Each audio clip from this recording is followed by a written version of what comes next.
All right, well, welcome. Thank you for coming. What I like to say, an audience of 2 is better than an audience of 0. This is how to be a good presenter and actually enjoy it. I'm Kevin Pittman, a web services architect for the Ivan Allen College of Liberal Arts at Georgia Tech. If you'd like to follow along on your own computer, my slides are available at https://webdev-pres.iacgatech.edu.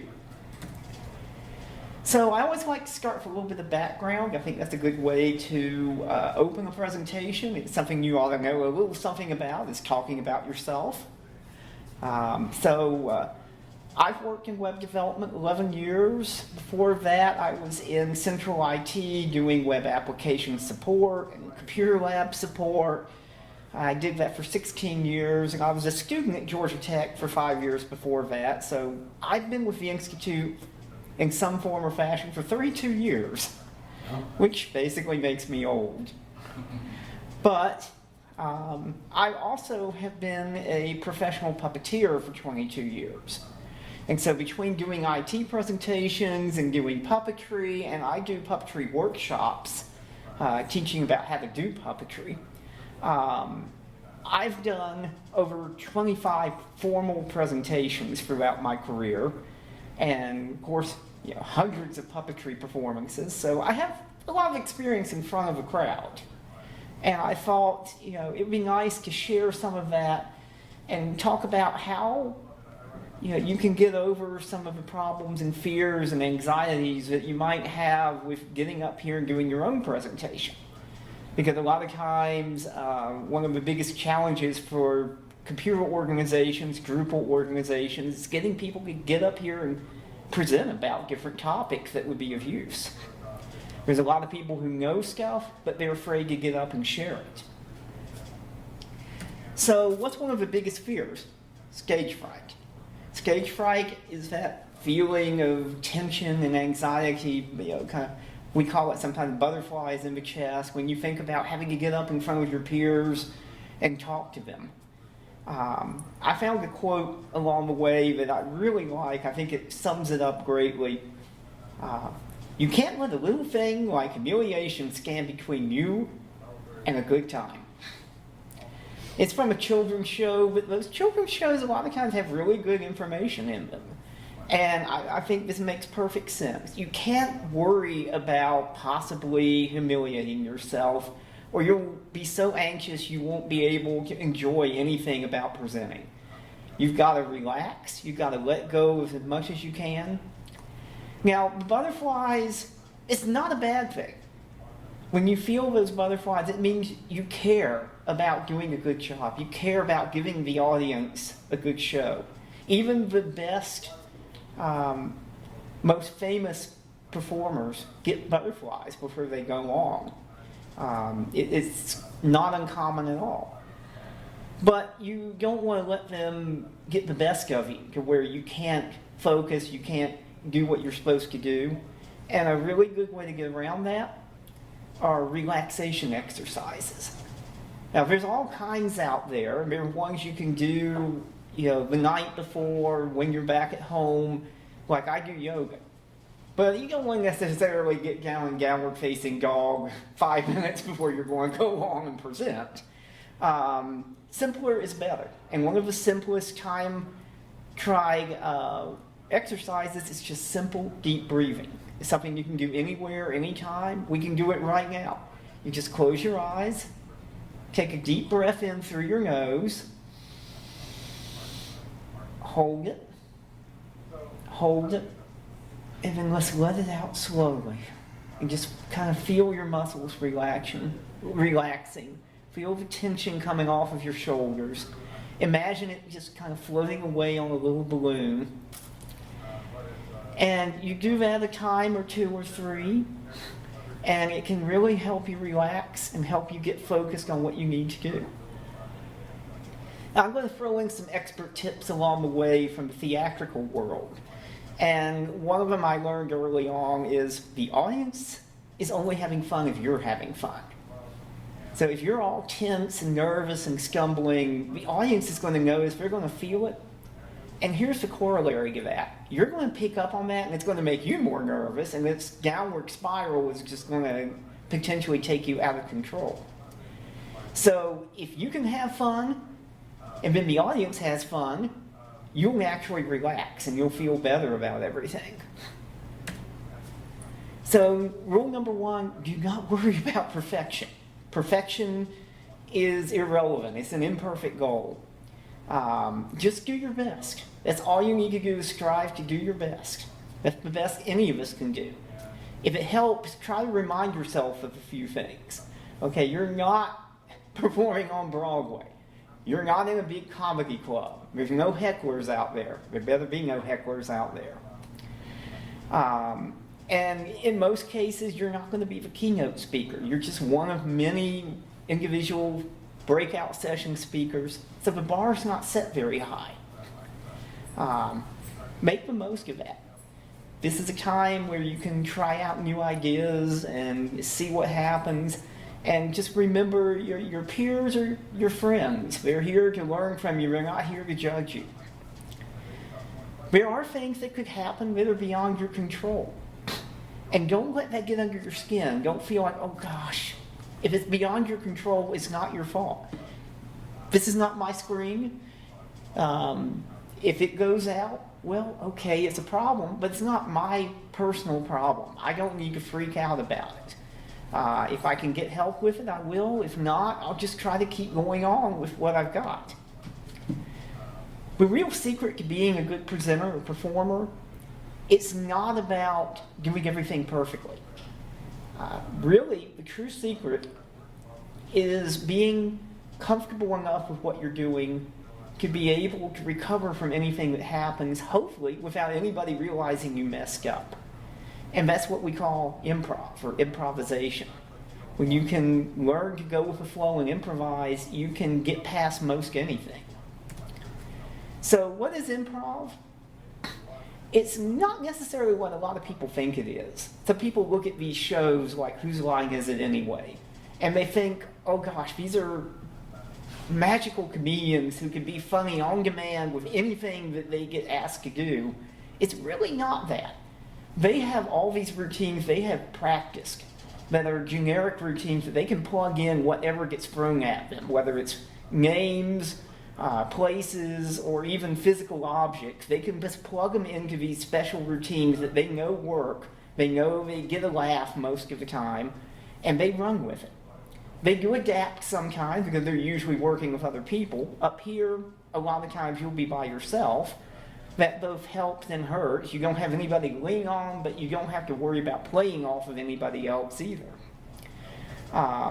What you can do for improvisation in this case is think about what the most common things are that could go wrong. Don't depress yourself thinking about everything that can go wrong, but just pick out the top 2. And I'd say the top 2 for presentations: your screen goes out, or projector, your computer goes out. Well, what can you do to be prepared for that? Well, you can have a printed copy of your presentation. You could have some printouts of some of your most important slides if you have, slides with imagery, graphs, charts, whatever.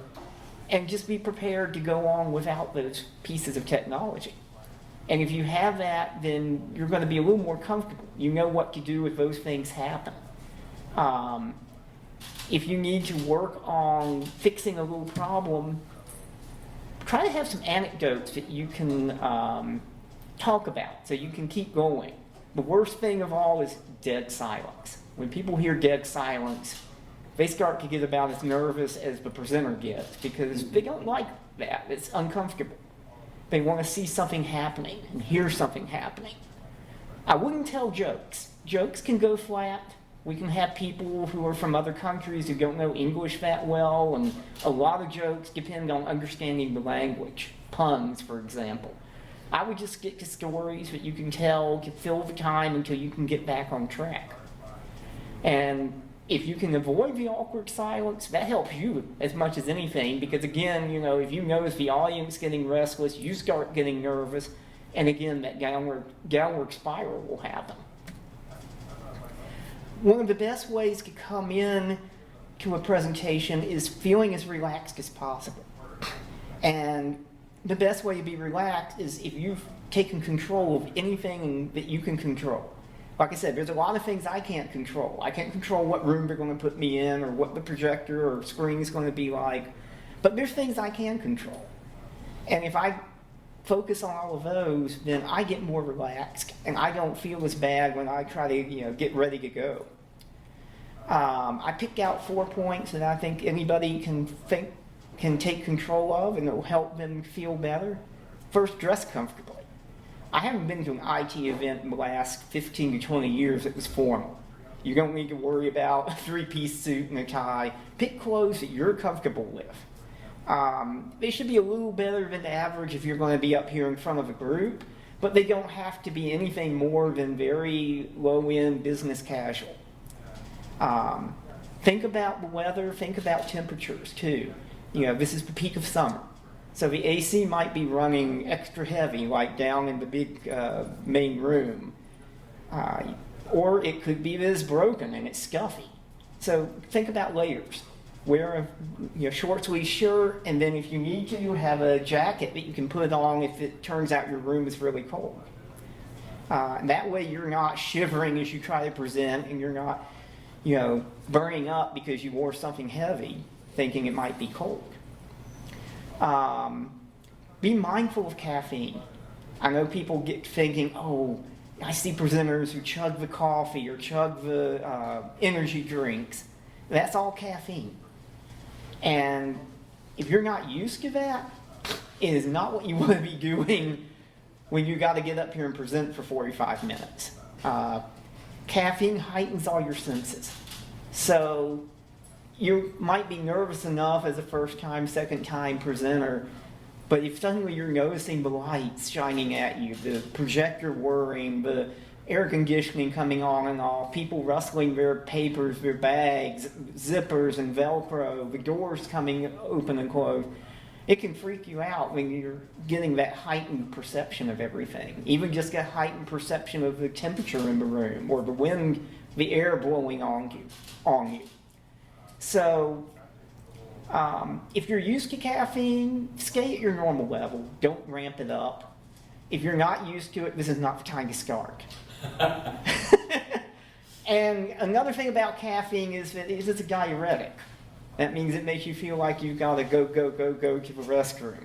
Also something you don't want to be feeling when you got to stand here for 45 minutes. And a nice segue there, regardless of your caffeine, always go to the restroom like 5 minutes before you're going to present so that you start on an empty bladder. You'll feel much better. And you'll have a much better chance of getting through to the end of the presentation. Your devices, don't let them drive you crazy. Put everything in silent mode, airplane mode if you can. That way you're not getting messages, not getting pop-ups, you're not getting phone calls, emails. You are going to look better. It's very unprofessional when a message pops up on the screen while you're presenting or the phone goes off ringing. So, just keep those things off. You might say, well, I need the network. I really don't think you do, and we're going to talk about that in just a moment. But first, checklists. The worst thing in the world is get here and discover, oh my gosh, I don't have X. I don't have my mouse. I don't have my clicker. I don't have the cable I need. Make a checklist. You can check it twice, and that way you don't end up here missing something. But the thing is, you got to make it early. Start working on your checklist when you start building your presentation. That way, as you think of things you need, get them on the list. And then the night before you leave, you can look through that and make sure you've got everything in your bag. I would check it again. If you're flying, check it at the airport before you get out of your car. Make sure you got everything with you. If you're driving, then when you get to the hotel, check again. And of course, check when you come to the event so that you don't have to run back to the parking lot and get something out of your vehicle. Or worse, run back to a hotel that's 5-10 miles away. I I also find something that bugs me is trying to remember, okay, like what time am I presenting, or if it's a multi-day thing, which day am I on? Rather than dig into your devices all the time, which may not be convenient, I say, make a little card you can put in your wallet. You can pull that out anytime, anywhere. A lot of times I get to thinking of that when I'm waiting in line, like for a meal or something. I don't want to dig out the device, but I can pull that card, remind myself. Now I'm a little more relaxed and not sitting there wondering, when is it? And put down the room too, so that when you get there, you know what room you're in, you can go look for it. You don't have to dig that piece of information out either. Know your notebook. I've seen presenters who it seems like they don't have a clue how that notebook works that they're presenting with. And it maybe they had to grab a different one at the last moment because of the problem, but it's so much better if you know this thing, like the back of your hand. And there's several key points that you should know. Know your display connectors and how to activate them. So like on this one, I know I've got an HDMI right here. And that's one of the best things to have for presenting, because just about every room is going to have HDMI now. That's pretty much the standard. Whether it's a projector, a screen, you're probably going to have it. I know that on this one I use function F2 to activate it if it doesn't come up on its own. And I don't have to really think about it, I just know that. But I also know that if I want it mirrored, I have to do something different. So think about that. If you do like mirroring, that doesn't always happen automatically. You may have to find a control panel. If you've got a Macintosh, I recommend going to the Displays control panel, activate the little icon that can appear in your menu bar. And then you can just take your mouse up there, click on that icon, there's all your controls for mirroring and the other display options. You don't have to dig for it. The less you have to dig for in the heat of the moment, the better. Know your presentation software. I see so many people who stumble around. They can't seem to remember how to start their presentation. They can't seem to remember how to jump to a different slide. Practice this stuff as much as you practice giving your actual presentation. So get in there when you have time in your office or wherever and play with that software. Try to learn how to jump to any particular slide. Make sure you know how to go backwards. It might be the left arrow, but it might not. If it's not, figure out what that option is. If you're going to use a clicker, practice with it and get to know what the buttons do. Make sure that none of the buttons are going to do something weird that's unexpected. And if something should happen, know how to quickly get back into it.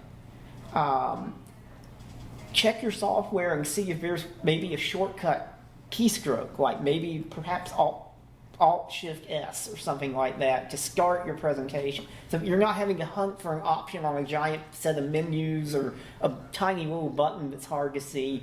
If you can just hit a keystroke to start the presentation again, quicker, faster, and you're less stressed.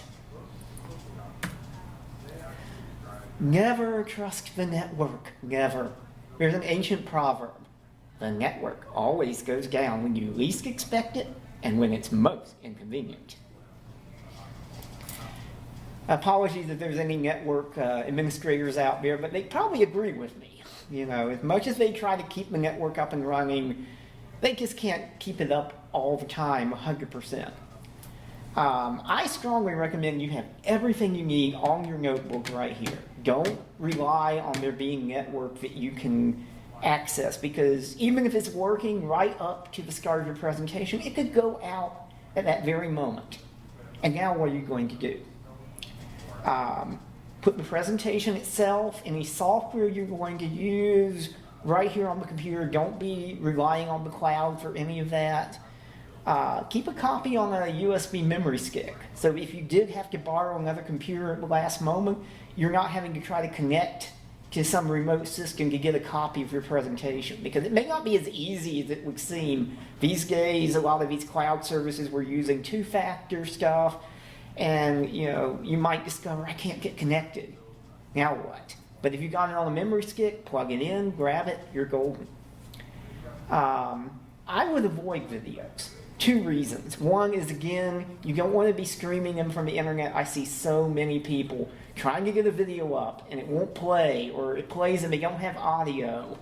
and they waste 5 minutes trying to get that going that they could use for other purposes.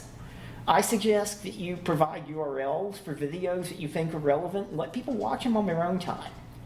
And that's better for them because they can full screen it on their notebook, they can turn on captions, they can use earbuds for get the sound right if they're hard of hearing. Much better than trying to share it up on the screen. And then of course, there are sometimes occasionally reasons where a video is useful. If you're actually talking about video creation and editing and stuff, you might need to show that kind of thing. Put those on your computer so you're not streaming them. And that way you, again, don't have to worry about the network. The other thing is demoing systems. People will sometimes say, well, I want to demo this system we've got out there that we built that's so cool. Well, you should be careful about that because if it's a live system, number one, you don't want to be showing information that might be private. And number two, again, anything over the network could be bad. If you've got to demo something, try to clone it to your computer if it's possible. Since we're talking Drupal here, Drupal can run on most people's notebooks, so that might be a perfectly valid possibility. But I think what's even better than a live demo is to actually record a silent video. That way you can do it as many times as necessary till you make sure you get all the steps right, and then it's not going to screw you up in the moment. It's going to play the same way you recorded it. Because all too often what can happen is somebody tries to do that live demo, they skip a step. They add an extra step. They get them out of order, and they don't get the result they expected, and they get thrown for a loop because they're not sure what went wrong. But if you got that video that's going to play the right way, you don't have to worry about it. I like silent because then you can do the live narration. It doesn't feel like you're breaking from your presentation to something else and coming back. You're being a part of it all the whole way through. And I think that's just the best way. People came here to see something live, so let them see something live and not, a bunch of recordings. An ounce of prevention. I think it goes, an ounce of prevention is worth a pound of cure. In this case, an ounce of prevention can save you a lot of headaches. I picked out a few examples. There's plenty of other things that you can, check before you get here and save yourself a lot of trouble. So be mindful of all the different things that you can do preventative maintenance on, basically. But the three I picked, your batteries. That's one of the things that can really get you. Hopefully in most of these rooms there's some place to plug in your notebook, but you got to have your power pack. And if you don't remember that, it doesn't matter that they provided a power strip. If you're going to use a wireless mouse or a clicker or something, they have batteries. They can run out. For the things with regular batteries, what I suggest is change it out right before you're going to start presenting. You don't have to throw that battery out. You can save it, use it in something that's not time sensitive, where if it runs out, okay, no big deal, go get a battery when I have time. Things that recharge, make sure they're fully charged up. And if you're going to be in a hotel, triple check everything, because you never know about those power outlets, like the ones built into desks. They might not be plugged in behind the desk, or something's broken there, or the outlet's controlled by a switch. And these are areas where you're not familiar with what's going on. So triple check to make sure you're getting charged. Because you don't want to wake up the next morning, pick up the notebook, take it to the conference, and I have no power. It never charged. Yeah. Don't share stuff that doesn't need to be shared about your computer. I recommend that you create a new user account. Just a blank, standard, out-of-the-box user account, and present from it. And that way, if your software crashes or you need to change to something else to show something, you're not showing your desktop with whatever imagery that might be fine for you, but you might not want everybody else in the room to see what you've got on your desktop. You might not want to see what documents you've been working on. You might not want to see the bookmarks in your browser. So a fresh user account hides all that. And just about every operating system now has fast user switching. So you don't even have to log out and close everything. Just fast user switch to the other account, do your presentation. When it's over, you can switch back to your regular account. Everything's there, ready to go.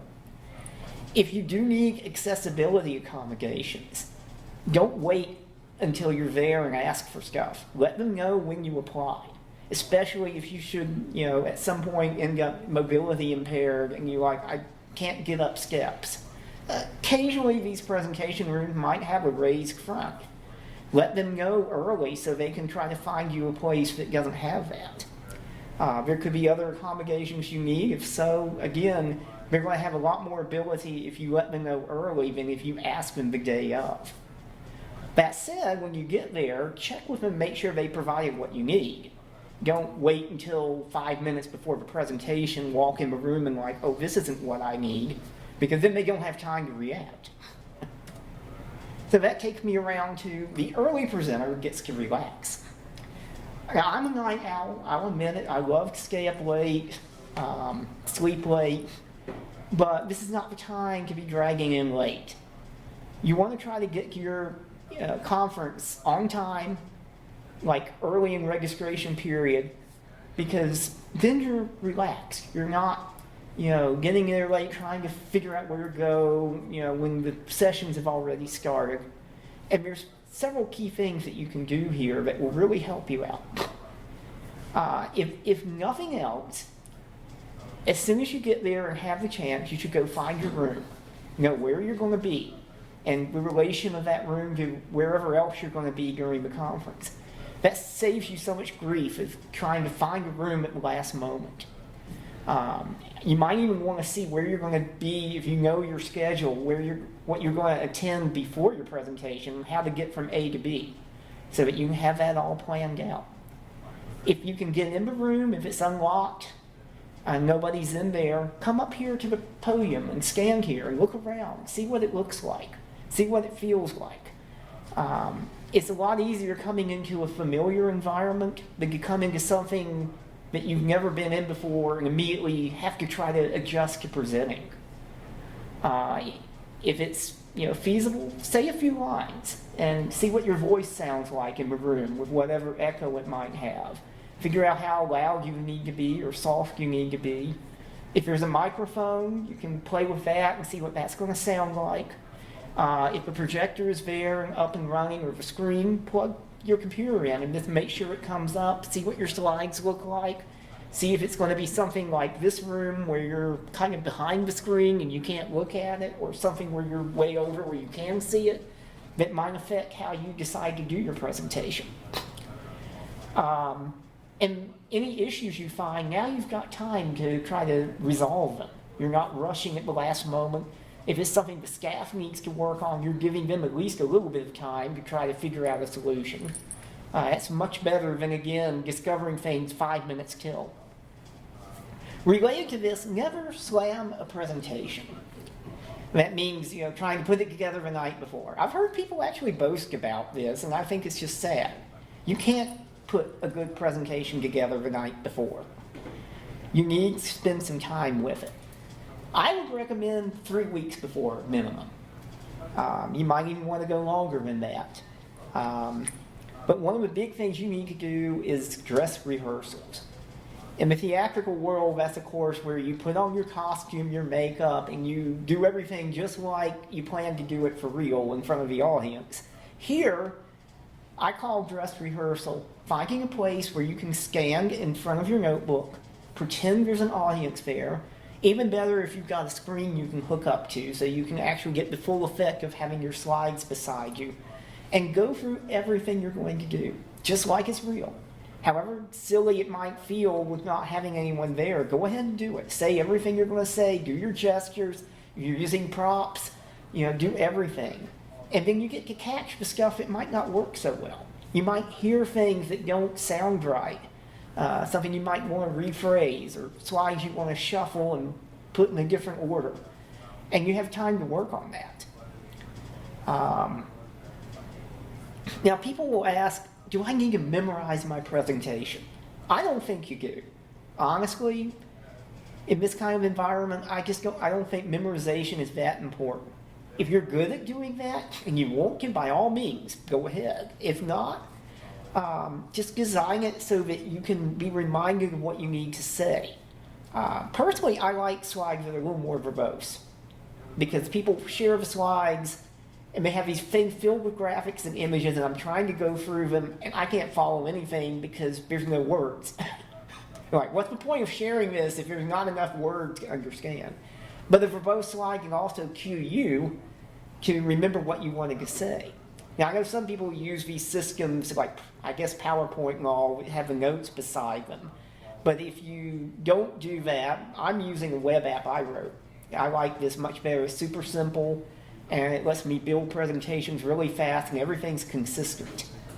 So I don't have the notes. I'm cueing myself for my slides. What I do is I try to memorize my core concepts. I do this in the theatrical side as a puppeteer. I never memorize a puppetry script. I just know the core points and I fill in the dialogue as I go. So it might be a little different every time, but it's fluid. If you can, rehearse for somebody else in your profession who knows this kind of stuff enough to give you decent feedback. And you might want to ask for controlled feedback, meaning you tell them, I want to know about this and this and this. Because if you just say, give me feedback, they could tell you all kinds of things that you really don't want to hear. It might make you feel bad about what you're doing and they're not really relevant. So controlled feedback is something we do in theater a lot to try to, save feelings while getting the useful, constructive feedback that helps us to be better performers. If you don't have someone to perform for, get a video camera and record yourself. It might be a little bit jarring, but it can be helpful to see that and get a sense of how you really sound and how you really look to the audience. I would not over-rehearse. Me personally, I do maybe 3 dress rehearsals a week. I'll never do it more than once in a day because I don't want to get sick of my own presentation. And you can get there if you're not careful. But you do need to do some dress rehearsal so that you are comfortable with what you're presenting. So sometimes you end up with a little too much for a presentation. You might have a really good topic with a lot of ideas, and you start rehearsing and you realize, gosh, I had 45 minutes and I'm going to 50, and I still haven't even allowed for Q&A. Rehearsal helps you figure that out. And what you may end up realizing is, okay, I've got to cut some stuff. Because you don't want to run over. You really want to be checking the time carefully. It's great if there's someone in the room who's been tasked to hold up a 5-minute sign or something like that, but you may not always have that. I see the signs over there, but they didn't task anyone to do that here for me, so. But if you run over, you're going to annoy your audience because they want to get on and have their break. You're going to annoy the next presenter who wants to get in and get set up. You annoy the conference because they're wanting to run a nice, smooth thing, and if others are getting annoyed, they're going to hear about it. So I think it's better to just cut out slides completely. If you try to trim them, there's too much risk. You're going to accidentally verbally add back in those points and take up the time that you thought you were saving. But if you take a whole slide out, you're more likely to, not get too deep into it. And different people have different approaches. I find that I go a little faster when I do it for real than when I rehearse. So I don't worry about going over during rehearsal. But if you find you're the opposite, if you find you get more comfortable with people because you're a people person and you start adding this, that, and the other, then you got to be very careful in rehearsal and make sure that you're keeping what you do short so that you have time to pad out. Regardless, I'd say pretend you only have 15 minutes less than what they give you. That way you always leave room for a little overrun, a little room for question and answer. You're not going right up to the end. But you don't have to just throw away good material. You can always post it to a website and provide the link. So I had 4 more slides that I thought were good information, but I kept going way over in my time. So I pulled them out. They talk about things like how to make good eye contact, How to deal with microphones. And I really wish I had time for that one, but it's something I know a lot about, so I know I would go really deep into it. I'm going to say one main thing. If there's a microphone, please use it. I hate when someone comes in and they're like, everyone can hear me, right? I have a nice deep voice. Because the people in the back who actually can't hear, if they can't hear, they're not going to respond. And some people just don't want to admit they can't hear. Some people are comfortable saying they're hearing impaired, and other people would rather not admit to it. So just go ahead and use the microphone. And my slide gives a whole bunch of tips and tricks on how to deal with different kinds and make the most of them.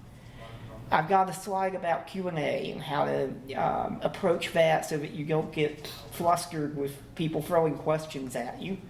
And then there's one about how to deal with restless audience members and not let that get under your skin. So my last slide is the carrot, not the stick. Don't beat yourself up if you feel like you slipped up and messed up. It's not that big of a deal, and it's much better to just accept that, okay, yeah, we're all human, we're going to make mistakes from time to time. Try to look at it in a positive light. Think about it as, what can I do better next time? That doesn't make you feel quite as bad, and it sets your mind up for accepting the possibility of there being a next time. Because you should never just do it once and say, oh, that didn't work, I can't be a presenter. Give it a second try, a third try. Now, if you have 3 really bad experiences, okay, maybe you aren't cut out. But at least give it a couple more tries. And reward yourself just for getting through the experience. Pick out something that's fun for you, and you can be looking forward to it as you get through the whole process, with building it, rehearsing it, coming to the event, doing it. You could be thinking about that reward that's coming up. I'm a food enthusiast, so I'm planning to go to a nice restaurant tonight that I like. You can do whatever works for you. If you'd rather go to a nice bar, if you'd rather go to a ball game, or go hike a trail, or just go see a movie, whatever works for you, just find that thing to focus on. It'll help you get through the tough times. So, that's my presentation. I hope it's been helpful. Maybe see one of you next time up here presenting. Are there any questions? Thanks, Kevin. What? I said thank you. Oh, yeah. So, I'm curious about you're talking about not over rehearsing, and here's the context for you. When I'm doing presentations, I actually want to reuse them, and I want to be in a position where I can get the maximum value out of the time that I've put into putting together a presentation. So, for example, the one that I did today, this is the 3rd time I've done it. I've got lined up at least two more times this year that I'm going to do it. So, I mean, there ends up being a ton of rehearsal time around that kind of thing. And timing, I find, is really, really important. And if I don't rehearse things enough, the timing can be completely off, which can sort of break the flow in presentations, at least when I'm doing them. Well, what I would say to that is, that's enough rehearsal for you. Yeah. What's enough for you may be too much for you. Yeah. Or not enough for you. Just go with what works for you as an individual. Sure. I do, like I said, I do 3 times a week at most, but I'm comfortable with that. Like I said, I've been doing this public presenting for 25 years. Mm-hmm.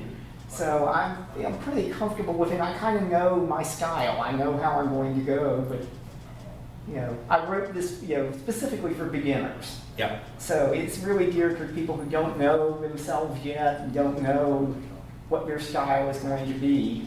Yeah, the content is really good. You should do this again.